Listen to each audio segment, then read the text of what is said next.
Hello and welcome to episode 4, our final episode of the LPM Tiger Team series with Access Legal. For those of us who are joining us for the first time in this series, Tiger Team is conceptualized as a high-intensity problem-solving sprint that looks to tackle a key issue facing SME legal today. So far in this series, we've covered client centricity, talent attraction and retention, marketing and pricing, and today we're going to cover an issue that underpins all of those and has come up in all of those conversations so far, that is data and business intelligence. We've all heard conversations about how data is a treasure trove of information that can help improve business performance in various areas. I've spoken to many senior operational leaders in SME legal about how they're embarking on this journey of transforming their data into business intelligence. But there's always the important caveat that data has to be done right in order to be effective. So today in this webcast, we're going to try and understand what that means. We have a panel from a diversity of backgrounds, from legal tech to senior operational roles in a variety of firms, each at a different stage of their data and business intelligence journey, each with a different perspective to bring this to this discussion today. So I hope to have a really multifaceted argument about data and business intelligence. We're joined by a panel of experts. We're joined by Lauren Colbeck, who's the head of product for Access Legal. She's been in the legal tech space for more than 10 years, and she's worked at big names such as Experian and Peppermint Technologies.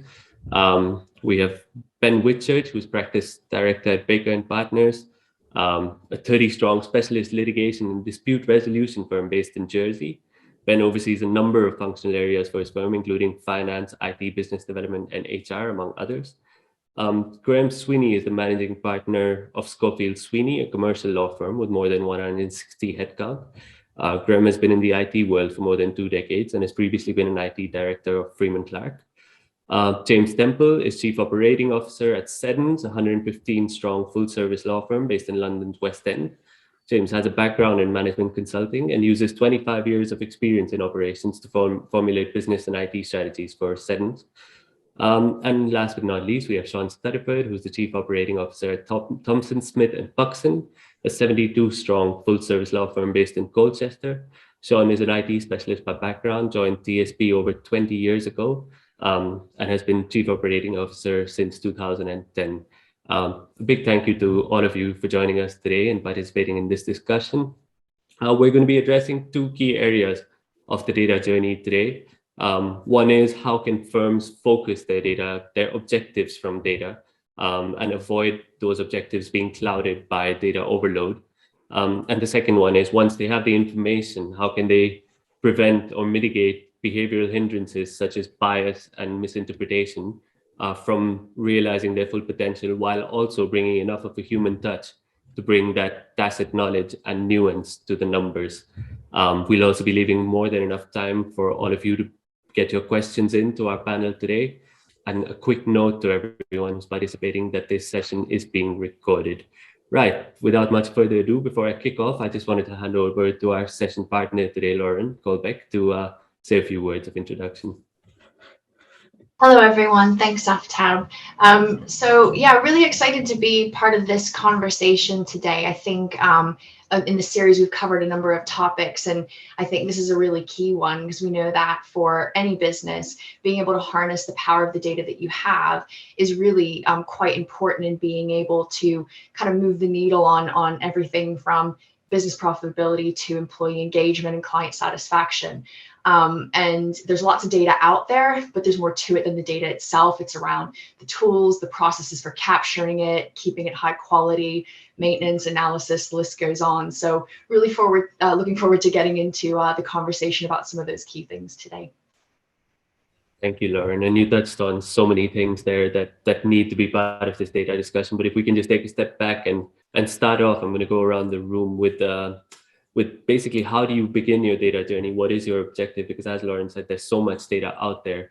How do you focus your objectives? And I might start with you, Ben, just to understand how your firm has kind of set its objective when it's come to data and narrowed that whole pool. Okay. I suppose to start with, I'd use the word context being really important. I think we see a few KPIs being much more powerful than many. I mean, you have this amazing dashboard with hundreds of KPIs. You stick it in front of your partners, and you can visibly see their eyes kind of glaze over. Part of data analytics is being able to translate that to the people that will make decisions as well. So I suppose quality over quantity, focusing on a few KPIs honed into your business context. And as you've said, being super aware of that word bias. It's very easy from a selection of 100 KPIs to pick kind of the ones that really suit your purpose and what you want to prove. But actually, is that the right KPI for your business to consider right now? So I suppose, I mean, we always start from profit. We are kind of 30, 35 people. We do the normal chargeability, utilization, recoverability, all the normal types of fee earner KPIs. But we also add context into that. So just a couple of examples. We've got partners, we've got employees, we've got consultants. How many hours are they contracted to work? That will impact your KPIs and how you compare them with each other. Do they get paid overtime? If they are working over their contracted hours, are you as a firm paying for those hours? So how does that affect your KPI? Have they been at the office? Have they been on study leave? I mean, when I started in my current place, we didn't actually account for any holidays, any study leave. And so the figures were kind of all over the place, to be honest. So just, I suppose, don't take the KPIs for granted. You need to be thinking about what those KPIs really mean, what's really behind the data, and potentially using 2 or 3 KPIs in conjunction to complement each other. I mean, another example, in Jersey, we do a lot of work with the Attorney General. Attorney General rates, so coming from a profit angle, the rates are half that of our civil work. But we as a firm really value the reputational impact of doing that work. And so you get into this position of doing work for half price, essentially. How do you treat that fee earner? Do you kind of give him a hard time that his recovery is lower than a civil litigator, when actually he's doing exactly what the firm wants him to do? And so you then go into the realm of adjusting those KPIs, trying to make sense of how do you compare person A to person B without being unfair, without bringing in this bias. If it is like us, all of our senior lawyers tend to be the Crown advocates that work with the Attorney General. So how are they manipulating the figures, or trying to manipulate the figures to make them look better and feel better in this firm of civil litigators? So I suppose that's where I'd start from. If I could just follow up quickly, because how do you approach that then? Because it's so easy to fall into those traps. So how do you make sure that you don't? I think with any statistics, you are going to have a little bit of bias, and I think trying to avoid it entirely is possibly a fruitless task. But if enough of you are involved in making the decision about what KPIs are involved, if enough of you understand the KPIs, and you don't allow kind of one person to control what data comes out, what KPIs are delivered, as long as there is more than since you can't have kind of people colluding to create this biased set of KPIs. I think that's probably how we do that. So we'll have kind of 3 of us all sitting down, really explaining the KPIs before they go any further. All right. Okay. If I could just come to bring this to you, James, to kind of zoom out again and kind of look at how do you kind of set your North Star when it comes to data? How do you set your focus, and how do you know what metrics will kind of feed into that focus? Yeah, so we put in a business intelligence tool some years ago. Basically sits on top of our practice management system and pulls data for a number of sources. And the whole principle of putting this tool in place was to enable us to make informed decisions about the business and across the business. So in order to facilitate that, we did a lot of work around making sure the quality of our data improved. Things like time recording were obviously key to that. So we put policies in places and spent a lot of time educating people as to why good quality data was key to driving the system and enabling us to therefore make good decisions. So ultimately, what this tool provides is the ability to view profit across the business. So that's at firm level, it's at departmental level, it's at client level, matter level, and at fee earner level.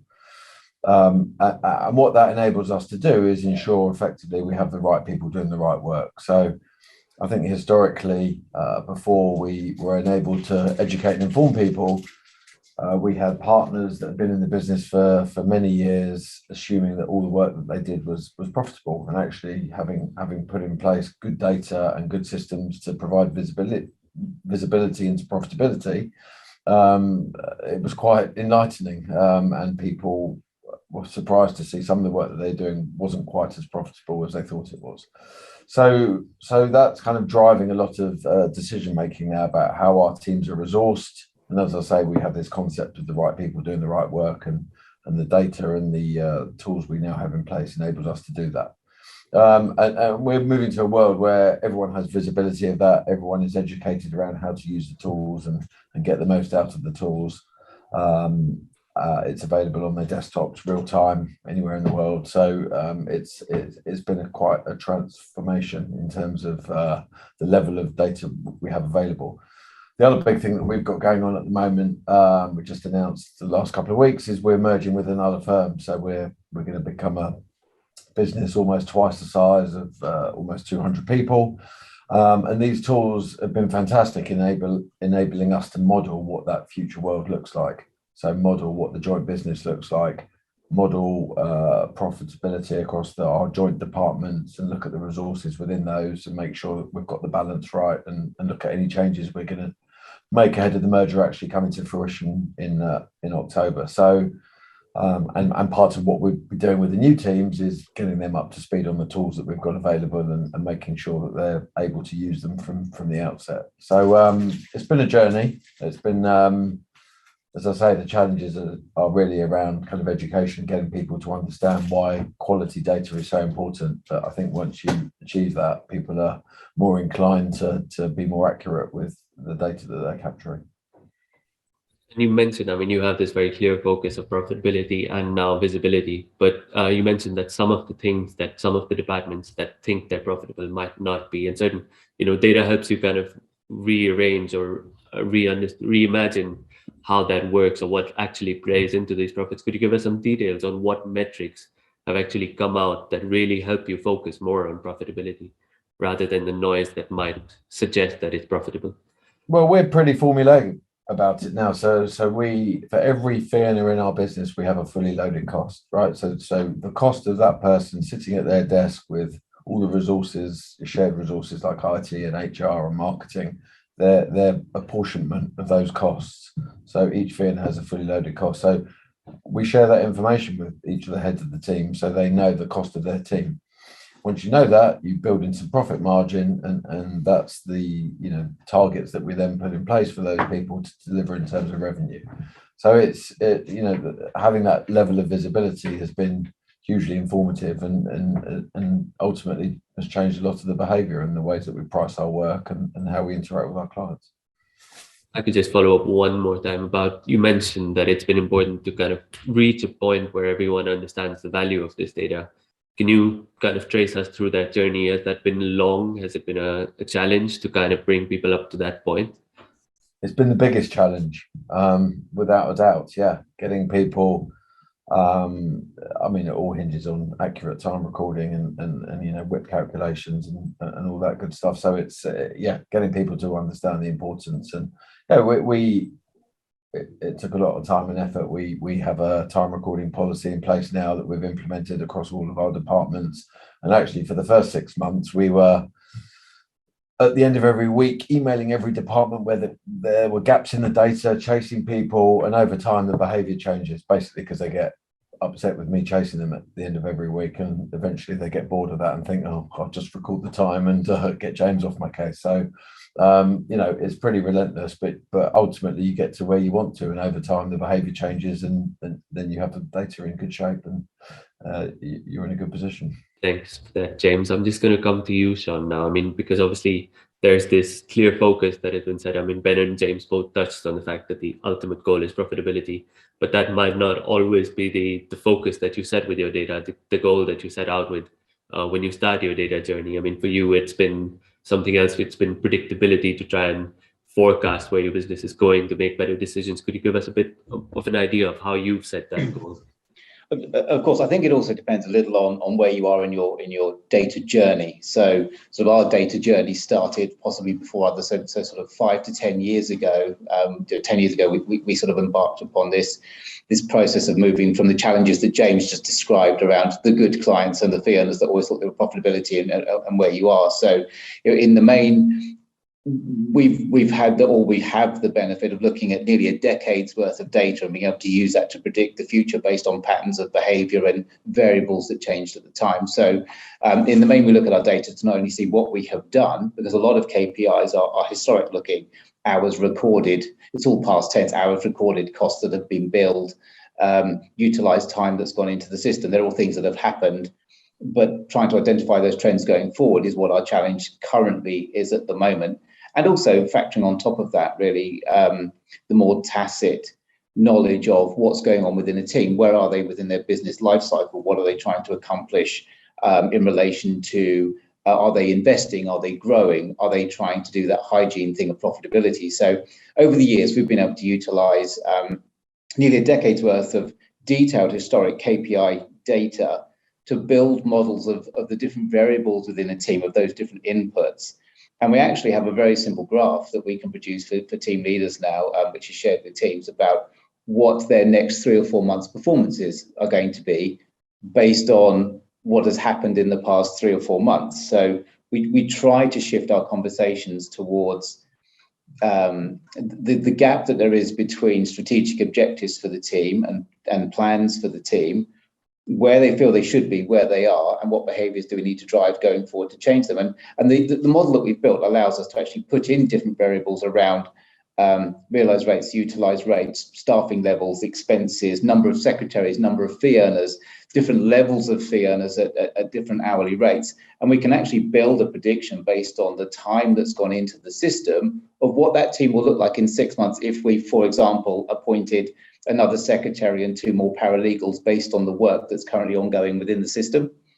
And so it's allowed us to sort of sit down then and make real, genuine recruitment and strategic decisions about what work we need to bring in to utilize right members of the team in the right place. So combining that with the tacit knowledge has really been the trouble for us, because tacit knowledge is very hard to point out on a graph.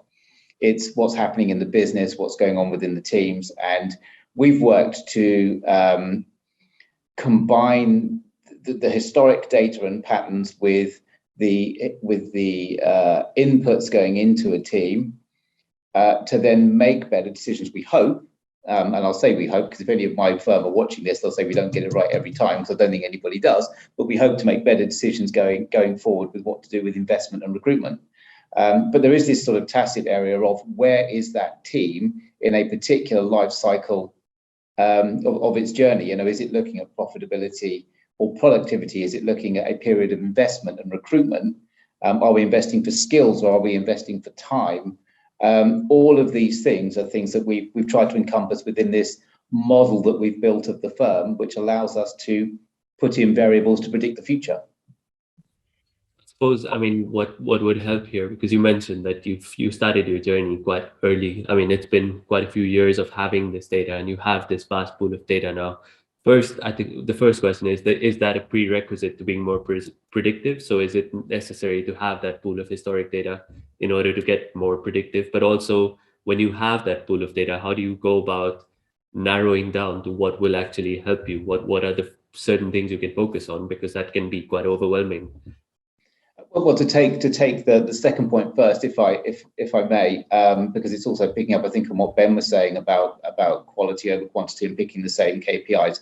A team can possibly focus on 2 or 3 or 4 KPIs, but as I mentioned to you, we tend not to focus the teams on the KPI. We tend to focus the teams on the behaviour that we at board level and at team leader level have decided the behaviour we want to change. So we give teams 2 or 3 behaviours that we want them to do, as opposed to focus them specifically on KPIs.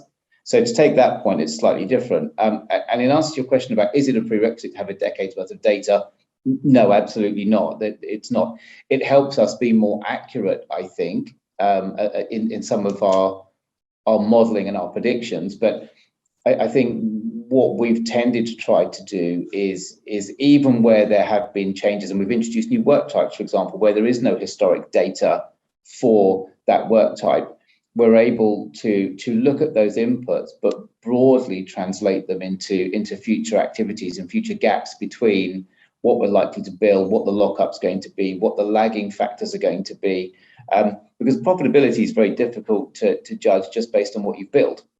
If you do, for example, as we do, medical negligence work, I'm trying to predict work that we may not bill for 2 or 3 or 4 or 4 years down the line.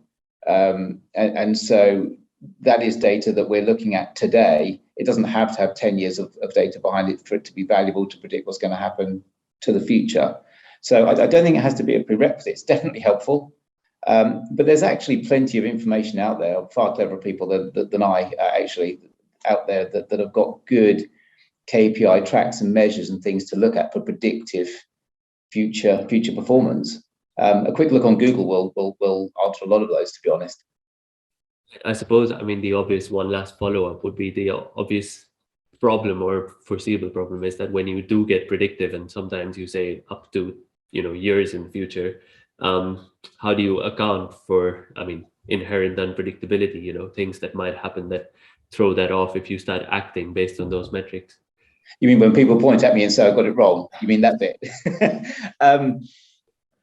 I think we all understand here, and one of the things that we've really tried to focus on is education at all levels within the firm to try and help us have a common vocabulary and a common understanding of what we're really trying to do with data and what impact it can have and how accurate it really is, and that it's not the be all and end all. So whether somebody is an NQ and joined the firm or just qualified here, or whether they are a partner, we've worked very hard at educating at all levels within the firm about what this data means and how we try to use it. We send our very junior lawyers off on what would be classified, I suppose, as Management 101 courses, just so they have the vocabulary to and the understanding of what's going on, so that we don't get into this pointing at it saying we got that wrong. They understand that the behavior that we're trying to drive, generally speaking, we think will be the right thing, and that they understand the basis on which we made those decisions. So we try to avoid the you got it wrong approach, and just we tried that avenue, it didn't quite go in the right direction, and then we revisit it and just jink a little bit to the left or the right as appropriate. We will get a little more into the behavioral aspect of things a little later, but I just wanted to come to you, Graham, now, because part of the motivation behind using data for business intelligence is to try and find new areas of growth, to find new ways of growing your business, which is kind of difficult when you're always measuring the same things and you keep using the same metrics. It's hard to kind of find new areas where your business can grow. Can you tell us a bit about how you've set about setting your goals with data and how you've tried to find kind of new ways of improving? Yeah, well, it's not dissimilar really to some of the things that Sean was talking about. It's starting with where you actually want the business to head and what the strategy of the business is, and importantly, what culture and what behaviours you actually want to encourage amongst the teams and amongst the individual fee earners. And I think it's really important that not just the firm, but everybody involved in the firm at all levels understands that before setting out metrics which are going to be measured and circulated around everybody. And I think it's got to be clear what information is coming from those KPIs, because at the end of the day, it is just data and it needs interpreting and it needs a gloss putting on it in terms of what it's actually telling us. I think it needs to be clear, and that needs to be messaged around the whole firm as to what information we're trying to derive from the data, and also how we're actually going to use the data to drive positive action. There's no point collecting the data if you don't actually do anything with it. We'll all no doubt have seen those awful situations, and Ben alluded to it when Ben was speaking, where firms present themselves with hundreds and hundreds of reports, with every report under the sun that their practice management system can produce, and feel very comfortable that they're surrounded by lots of graphs and lots of figures. But actually, what's it saying to them? Why are they getting that data, and what are they going to do with it? So just because something can produce a report, and you don't actually need to give it to everybody. It's, if you bombard people with data, they will stop looking at it and stop doing anything with it. So it is around the behavioural piece and around context and fee earners understanding why data is being collected, why it's being looked at, and what they're expected to do as a result of that. We sit down with fee earners on a regular basis, quarterly, and we discuss a small number of KPIs with them, 2 or 3 with their team leaders, but always in the context of more qualitative discussions around compliance and file management and other factors, and client service and business development. So it's clear to them that the metrics form part of a wider picture. And I think you've got to be really careful not to choose the wrong metric or to look at them in isolation. I mean, they can lead to negative behaviours as well, or unforeseen consequences.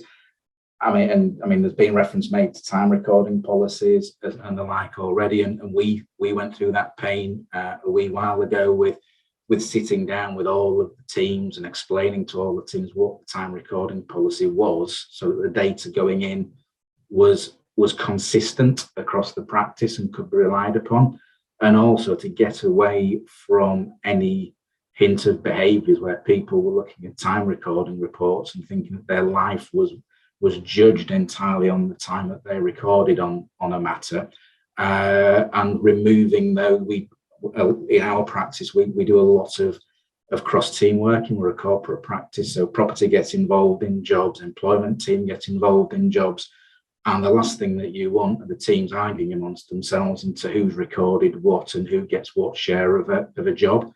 So it's around consistency of the data that goes in, and also driving the behaviour that this is a team approach to doing something. So it's looking at how we encourage that, and finally, it's using the data to look forward, or as part of a process of looking forward.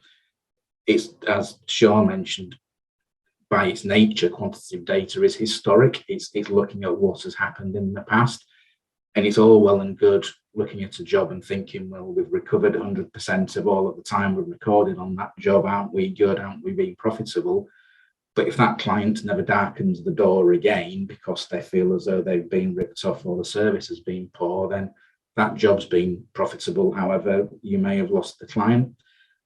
So it's as much about judging and assessing how well we're looking after clients, what clients think of us, and making sure that client relationship piece, where possible, can be assessed within reason, and that people are aware of that, and that fee earners know that's as much a part of the job as looking after clients as it is as the time recording and the getting the bills out, because actually the client needs to come back to do another job with us.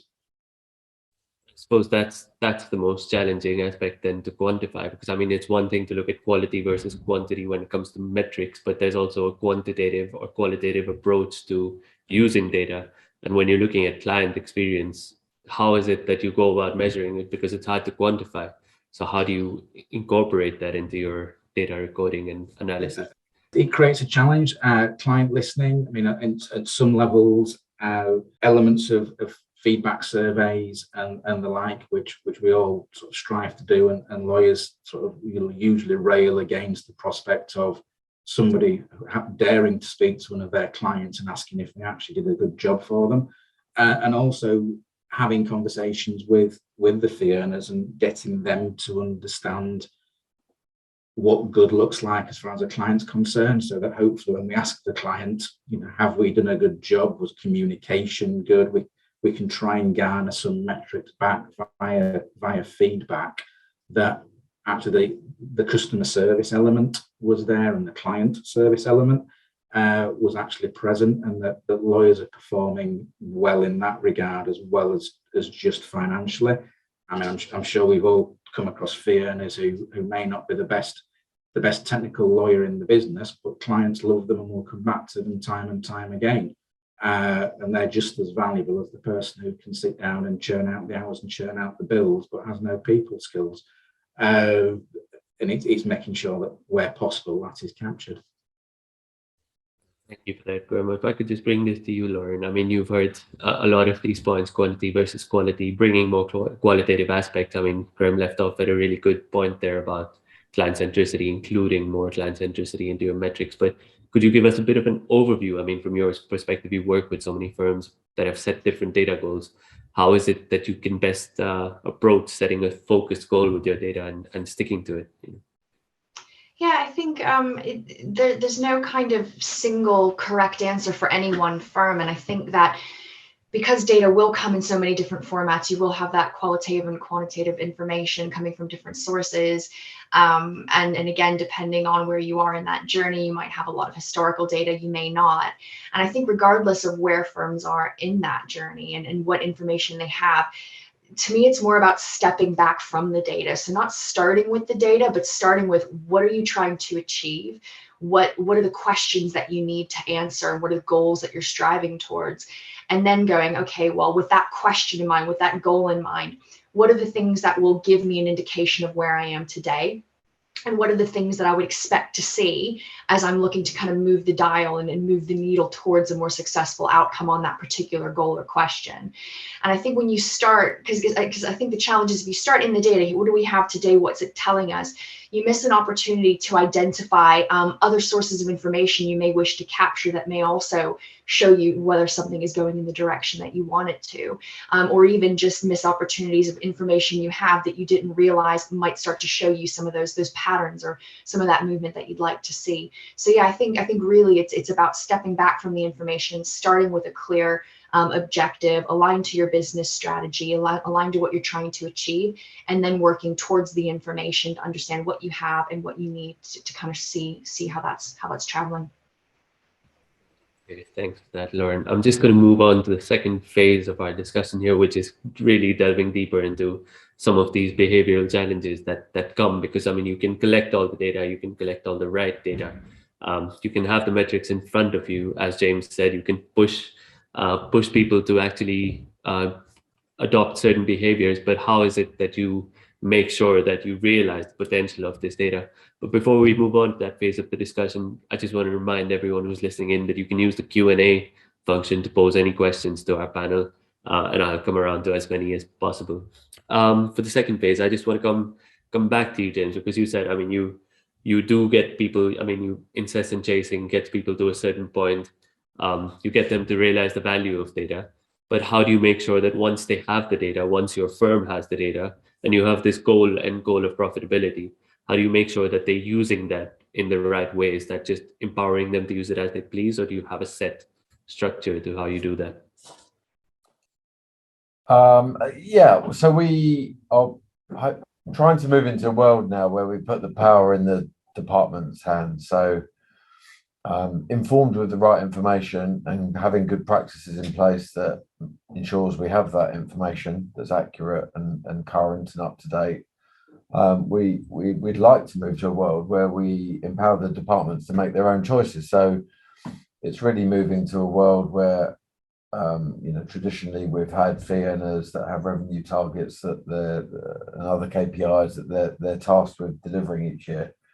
We move to a world where departments have their targets. So let me take one of our departments that says have £1 million target in terms of revenue, but that's dictated very much by the fully loaded cost scenario that I talked about. So through the tools that we have in place, we look at their fee earners, the cost of their fee earners, their fully loaded cost, which might be X. We then put a profit margin against that, which is Y, and we come up with then a revenue target for that team. And then ultimately it's up to them how they deliver that. So within their team, they might have people that are great at business developing. They're the ones that go out and win the work and bring the work into the team. They may have people within their team that are excellent at sitting in a dark room and pumping it out all day. They're technically superb, but maybe not quite as good on the client facing side in terms of BD. And then they have people in their team that are great at organising and making sure that the structure of the team is right and they've got the right people doing the right work. So, we want to move into a world where that's up to them, and informed with the right information. The heads of those teams then coordinate with us and the business support functions to make sure that they are skilled and they've got the shape of the team right in order to deliver that profit margin. So that's really a shift away from the traditional way of doing it, where everyone is tasked with, billing and banking targets and time recording targets, standard KPIs that we've seen for years. And really what this enables our teams to do is be a bit more creative. So, they can carve up the team in the way that they choose and actually work with their clients to add value to their clients and look at innovative ways of pricing work. However they deliver that revenue is up to them, as long as they're delivering back to the business the margins that we've stipulated at the start of the process. So I wouldn't say we've got this nailed. It's sort of evolving and a world we very much would like to move towards, but it's certainly a kind of change in tact and something we're working towards delivering. But I mean, it's one thing having this multifaceted expertise within a team where someone is good at business development, someone else is good at client services, but it's also an entirely different kind of expertise to look at the numbers and know what you need to do and how you need to set about your task to achieve that profitability or those metrics that tie into the rest of the business. So are you concerned that there might not be the expertise at that team level to determine, they might go off on a tangent, they might read the numbers in a way that might not reflect where the goal is? So, I mean, are you concerned about that at all? Well, it's something we've been working on. So that, we've evolved a job spec for each of our heads of teams, where it's a generic job spec for any head of department that part of their remit is to make sure that they understand and can interpret that data. And we have a mechanism in place where myself and our FD meet with the head of every department every month, and we look through the numbers, we look at the metrics, we understand how the team are delivering, who's doing what, and we analyze that with them to make sure that they're then making the right decisions along with our HR and our BD teams, that we have the work coming in and we've got the right people doing that work. So it's an ongoing cycle of education. But as I say, as I started off by saying, it's all about having informed decision making, and having good quality data is at the heart of that. But as I say, it's an evolution. It's not something that we've moved to overnight. It's been part of a tactical, strategic decision to move to this world, which is still evolving. But it's making sure that the people we have in place are informed and educated about how best to make these decisions. Thanks for that, James. I'm just going to bring this to you, Graham, because you also, I mean, you manage it's quite a big team at Schofield Sweeney. It's quite a lot of people, and I'm sure this kind of decentralized approach of empowering individual teams to interpret data and act on it as they wish would be, from a resource perspective, quite effective. But how would you go about, because I mean, you talked about how bias comes in, how people might misinterpret. So how do you go about making sure that people are reading the data in the right way? Yeah, well, I think it's human nature to be biased. We are, whether we like to admit it or not, we are all biased in the way that we look at data and the way that we look at the world. And we'll always try and interpret data to fit our worldview, or interpret data in a way that makes us look better than our peers possibly. So I think it's something that we've got to accept, and it's something that we've got to deal with. And we've got to appreciate that if people look at the data in the wrong way, it can A, give the wrong message to them, and B, leads to the wrong behaviours. It's all well and good if somebody is the highest biller in the firm, but if they've got the worst age debt in the firm, then it doesn't really turn into cash. And it's all vanity at that point of view. So in terms of how we try and address it, to an extent, we do something not dissimilar to James, in that we drive budgets at team level. We don't drive at individual level, because we've always taken the view that if metrics are driven too much on an individual basis, then it gives more scope for that individual interpretation, and more scope for that competitive behaviour between people within teams, which isn't great, and can lead to whether or not it's hoarding a client that should be referring to somebody else or referring out to a different team. So we set all budgets at team level, and we set performance targets at team level, and then the teams themselves then will sit down and, much as James's teams do, will assess where the strengths lie in the team, who the doers are, who those are that go out and win the work, and they will effectively allocate budgets. We refer to them as budgets to people rather than targets, just to nuance the messaging. But they will set those individual budgets with people, and they will discuss why the budget's been set as to the figure it's been set. They will have regular discussions with them as to what they are trying to achieve and what the objectives are. And we'll put that into context. So whenever they look at the data, it is always placed in context of why it's being looked at.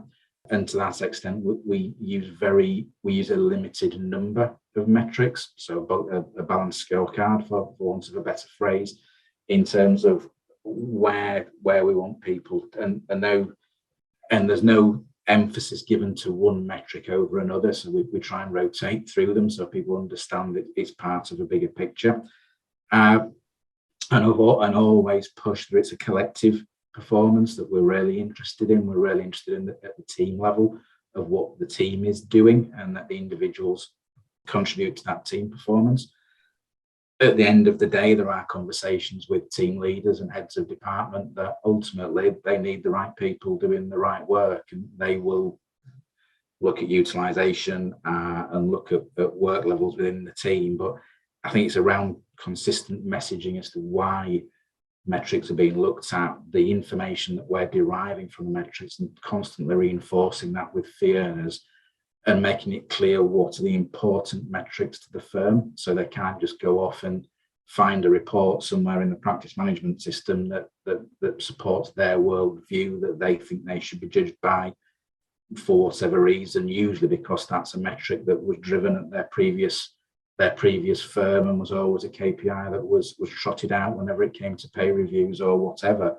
And it's being clear what our culture is and what our expectations are, and making sure that they've got that context in mind when looking at the data.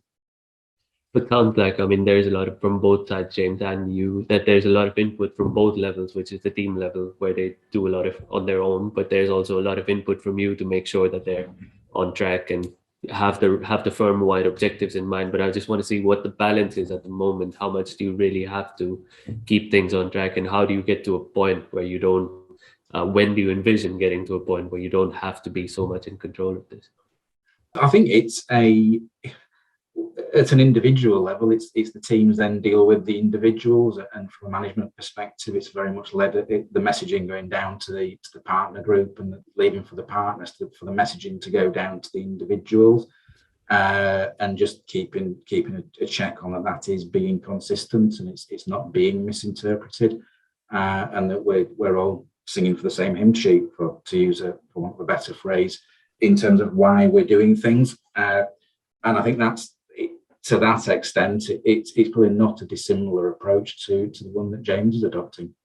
Yeah, I agree. It's we talk about the right people doing the right work at legal department level.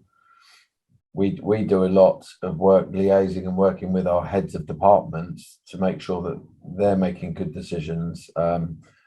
Some of our heads of departments are great lawyers, but they're not always, in the politest sense, the best business people. So that's why we support them and work with them to make sure they're making good decisions. So, that having good support teams in terms of finance and operations in place to guide them and work with them is absolutely fundamental.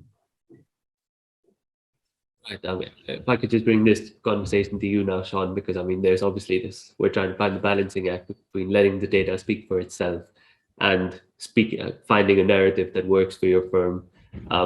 Where do you stand in this balance? How have you found it? Yes, sort of picking up on Lauren's point, she said earlier about there's no one size fits all for any particular firm. We have taken a slightly different approach to James in where we set the responsibilities for interpreting data and passing on messages. And we've taken a far more structured approach, I think, for this to happen successfully and reliably within the firm. It might be due to scale, it might be due to size of firm, and I think it's certainly down to something that James mentioned as well, which is about what a team leader is. That's a question we often wrestle with here, which is, what is a team leader? What are the responsibilities? What skill sets do we expect leaders within the firm to have? And can we realistically expect an excellent commercial lawyer to also be an excellent business person, to also be an excellent data analyst, to also be an excellent strategic thinker? By the way, if anybody knows a unicorn, I'll hire them tomorrow, because this sounds like one of those. But so what we've sort of taken as an approach here, and it's evolved over time. We didn't set out for this as this is what we're going to do. My role has become one where I become basically a central focal point for those conversations and that interpretation, where I am fed information and data effectively from the operational teams, from the data itself, with regular communication and dialogue with team leaders about tacitly what's going on within their department. What is happening on the ground, what is happening with their clients, what's happening with the work.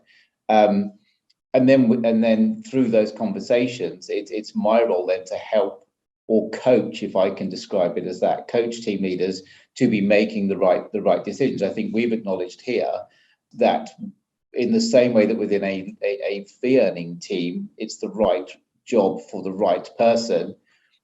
Really, I don't think we're focusing in our firm, at least in our experience, I don't think we're focusing all of our lawyers in the right place and our partners in the right place if we're asking them to be data analysts and strategic thinkers. Those skill sets aren't directly compatible with being a technical lawyer or even a good leader necessarily. Leaders about vision and inspiration and taking in a direction, not necessarily analyzing data. So I try to bridge the gap is really to answer your question, Aftab. I try to be the person that bridges the gap between the data, the team leader, the client, and the staff. And I meet regularly with the teams and have open dialogue with the teams on a quarterly basis. So that we talk about the financial performance and we talk about the statistics and we put them up on a screen on a team-wide basis, by the way, not a individual naming and shaming. This person did really well, this person didn't, because that's horrific. But on a team-by-team basis, and we also encourage them to ask us about what's going on in other teams. Why is that team growing better than us? What are they doing that's different to us? Can we incorporate some of what they're doing into our team? So we've taken a slightly different approach to the journey that I think James is heading on, which is this idea that the teams can be slightly more autonomous in their decision-making process. And we've tried to pull more towards the one firm direction. That's not to say, by the way, that ours is right and James is wrong. It is this thing, I think, of whatever is right for a firm in its given stage of its life cycle. And so, yeah, for us, it's a large part of my job to help team leaders interpret that data, interpret it into behavior, and most importantly, to deliver that message of focus, to articulate that well to the team so they fully understand what they've got to do. Thanks, Sean. I'm just going to bring this to Ben, because I mean you're also relatively a smaller team. It's a smaller headcount. So I mean, as Sean said, you probably have much more room to sit down with the team, with people, and look at data from a more allowing for this tacit knowledge, allowing to understand what's actually happening on the ground beyond the numbers, allowing to bring in some nuance, some human nuance to it. Can you give us an idea of what that conversation looks like when you sit down with the team? How do you bring in those aspects? We can't really look at things on a team basis because our partners will work with all of our senior associates, whatever case they're working on. So we don't really have a team. We're kind of getting used to having that soon because we launched in Cayman fairly recently, so we can actually start doing that a little bit. But even so, I think we have experimented with the naming and shaming that Sean said is horrific, and I would agree. In hindsight, it is horrific. But I suppose it is just a case of making sure that you are looking at the right KPIs to start with, and making sure that you aren't missing anything obvious, I think, before you open up a conversation. If I go into a conversation and say, you've lost all your recoverability, what's going on? He'll turn around and say, well, I've been working on crown work. How did you not even notice that? Being in a small firm, we kind of need to know what's going on at all times, to have an informed conversation. But I think, to be honest, it's transparency. You know, if somebody wants to see the data, we'll give it to them. They know up front that we're going to have these types of conversations, and they're generally not surprised if we're speaking to them about, you know, why their chargeability is low, because they know it's coming. Transparency, I think, is what I would use. Right, thanks for that. And I'm just going to bring this to you, Lauren, now to kind of round up, because I mean, behaviors, there's so much about behaviors in this conversation. You can have data, the numbers can tell you a story, but you really have to sit down with people at the end of the day to read the numbers. So how would you suggest firms should approach that kind of process?